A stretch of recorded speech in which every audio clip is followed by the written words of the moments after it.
Hi, Assalamualaikum. We are from group number 3. Today want to present about synopsis book of Islam and Secularism by Al-Attas for the subject Orientalist attitude toward Quran and Sunnah. And the code subject is QNR 2043.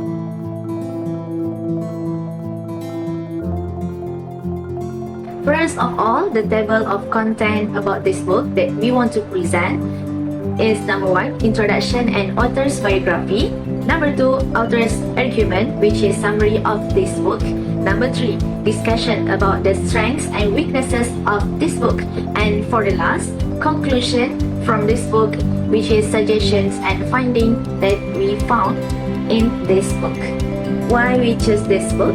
For the first one, the author Al-Attas clarifies that Islam views justice as not just correct relationships between two parties, but as everything is in its right and suitable place. For the second one, the author also addresses fundamental issues comforting modern Muslims and offers realistic options for resolution. Therefore, it is crucial for all Muslims who are concerned about the difficulties and consequence of secularization in our world today to train and educate themselves in these matters. Next, we move to the author's biography. The author's name is Shaykh Naqib Al-Attas, born in Bogor, West Java in 5th September 1931. His mother is Sharifah Ragwan Al-Idrus and his father, Shaykh Ali bin Abdullah Al-Attas. Also has 3 brothers, Shaykh Zaid and Shaykh Hussein. And the author is having Master Theology, Philosophy, Metaphysics, History and Literature. And he received his early Islamic education from his father. Graduated from Al-Azhar University in Cairo, Egypt, bachelor's degree in Islamic philosophy, also well known for his concept of the Islamic Renaissance or Islamic Reformation. Assalamualaikum warahmatullahi wabarakatuh. I'm Shania. So, let's move to author's argument or summary of the book. Next, we go to the contemporary Western Christian background. Since the European Enlightenment stretching from the 17th to 19th centuries, some Christian theologians in the earlier half of the century also foresaw the coming of such a crisis, which is called secularization. Western philosophers, poets, and novelists have anticipated its coming and hailed it as preparing for an emancipated world with no God and no religion at all. European and American theologians and theorists have found cause to call for radical changes in the interpretation of the gospel and in the nature and role of the church. Chapter 2. Secularization, and Secularism. Western theologians distinguish between secularization and secularism. The former refers to an idea rather than the process of secularization into a specific form. Every ism is an ideology depending on how the word ideology is defined and the suffix ism is used. Al-Attas argues that secularization is inseparable from the form of ideology if it is a set of general ideas or a philosophical program that becomes the country's worldview. Both secularization and secularism are similar in this regard. However, all isms are ideologies and their definition depends on the suffix ism used. Chapter 3. The concept of religion and the foundation of ethics and morality. Al-Attas discusses Islam as a religion with ethics and morality, defining the Arabic term deen, which has 4 basic meanings: indebtedness, surrender, judicial power, and natural propensity. Al-Attas uses semantic analysis to investigate the relationship between deen or individual beliefs, Medina or urban community, and tamadun or civilization, and the role of individuals in collective socio-cultural life. Thus, this chapter discusses religion and its ethical foundation, focusing on surrender, obedience, and awareness of God's name. Islam, on the other hand, provides a real and right foundation through the example of Prophet Muhammad, peace be upon him. Ukhuwah Islamiyah, based on faith, reflects the ethics of morality in society, fostering good morals through interactions with others. Chapter 4: The Muslim Dilemma.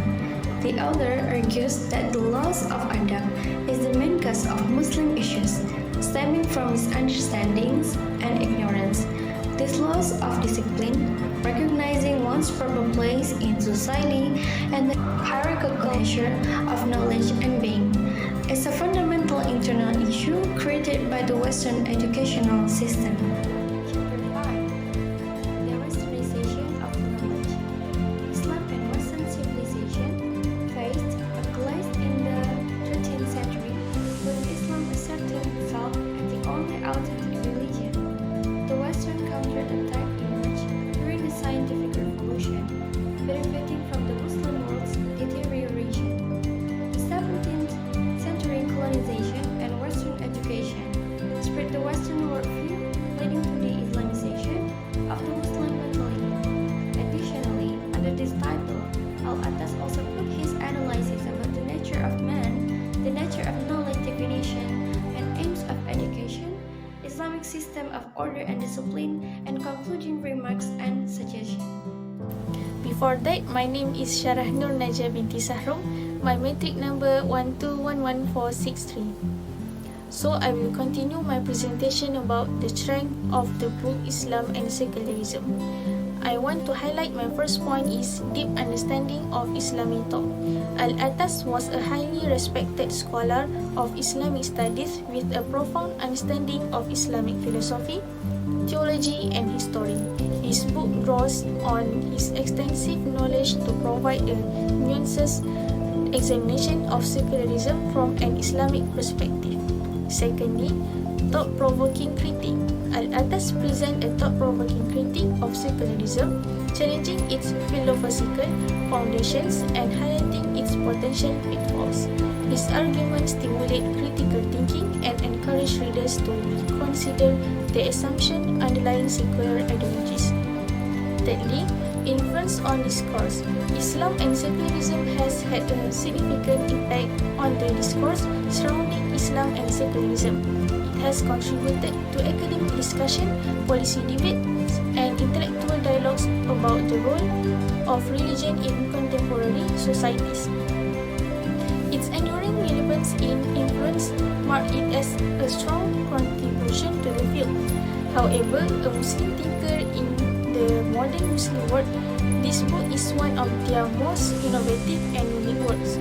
Regardless of our religious background, Sheikh Muhammad Naqib Al-Attas does an incredible job of guiding us through the magnificent notion of his knowledge. Al-Attas' non-structural writing style opens reader eyes to the threat that secularism poses to Islam and the existence of this ideology in the globe. Consequently, this book has given us a new lesson life and has helped us to truly comprehend the circumstances and realities of the modern world, particularly for Muslims. Move to the weakness of the book Islam and Secularism. My first point is lack of engagement with counter-arguments. Critics suggest that the book could have benefited from engaging more directly with counter-argument and alternative perspective on secularism. While Al-Attas provides a strong critique of secularism, some readers may find it helpful to explore opposing viewpoints to foster a more comprehensive. Secondly, narrow perspective. Some critics argue that Al-Attas' analysis of secularism may be limited to be a specific Islam context or interpretation. The book primarily focuses on the nation and Southeast Asian context, which may limit its applicability to other regions of diverse interpretations of Islam. Thirdly, dense and scholarly language. The book is written in an academic style which may make it challenging for some readers who are not familiar with philosophical or theological terminology. The dense language and complex concept may hinder accessibility for a broader audience seeking a more introductory or reader-friendly approach. these chapters are written in long sentences, single sentences.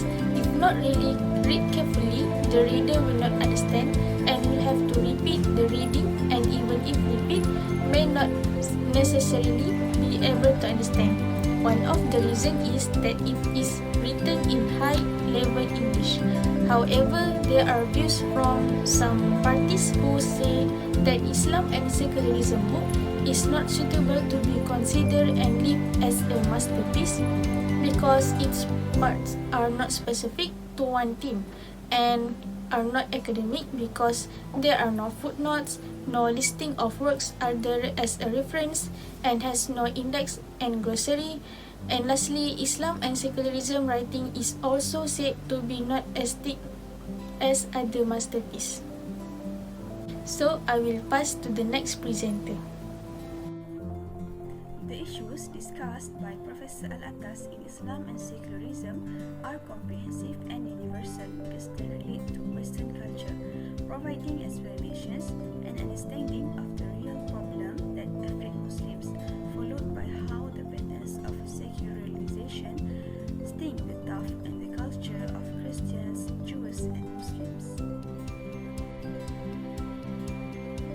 Suggestions from reading this book are to increase reference sources, enriching the book with a wider range of diverse and very different sources will help to strengthen the arguments presented, including multidisciplinary approaches such as sociology, history, and cultural studies can provide a more comprehensive perspective on the topic.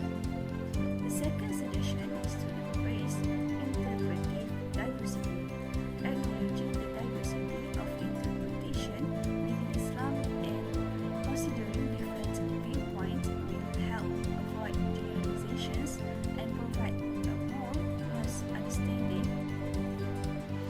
Islam and secularism not only contributes to academic discourse but also stimulates intellectual dialogues and policy debates on the role of religion in contemporary societies. It encourages readers to critically engage with the subject matter, contemplate alternative perspectives, and explore the complexities inherent in the relationship between Islam and secular ideologies. Islam and Secularism was written to be presented to the emerging Muslim generation with the hope that the new work of Islam can be